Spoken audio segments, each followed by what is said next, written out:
صرف یہ کہہ سکتا ہوں کہ ایران شدید مشکلات میں ہے اور مذاکرات کرنا چاہتا ہے۔ دوسری جانب اس سے قبل ایران کے رہبر اعلیٰ آیت اللہ علی خامنائی یہ کہہ چکے ہیں کہ اگر امریکی عسکری طور پر اس تنازع میں شامل ہوتا ہے تو اسے ناقابل تلافی نقصان برداشت کرنا ہوگا۔ اسرائیل ایران تنازع صرف خطے نہیں بلکہ دنیا کے لیے خطرناک ہے۔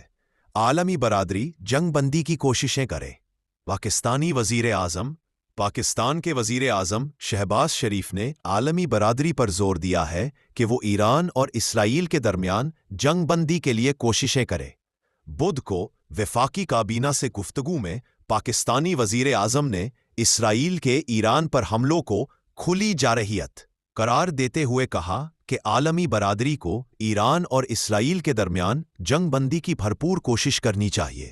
آج کل جو صورتحال ہے خطے میں ایران اور اسرائیل کے حوالے سے وہ انتہائی افسوسناک ہے، اور پاکستان نے اس کی مذمت کی ہے کہ اسرائیل نے ہمارے پڑوسی برادر ملک ایران کے خلاف کھلی جارحیت کی ہے۔ انہوں نے مزید کہا کہ وہ امید کرتے ہیں کہ اسرائیل اور ایران کے درمیان جلد از جلد امن قائم ہو جائے، کیونکہ یہ نہ صرف خطے بلکہ دنیا کے لیے بھی خطرناک ہے۔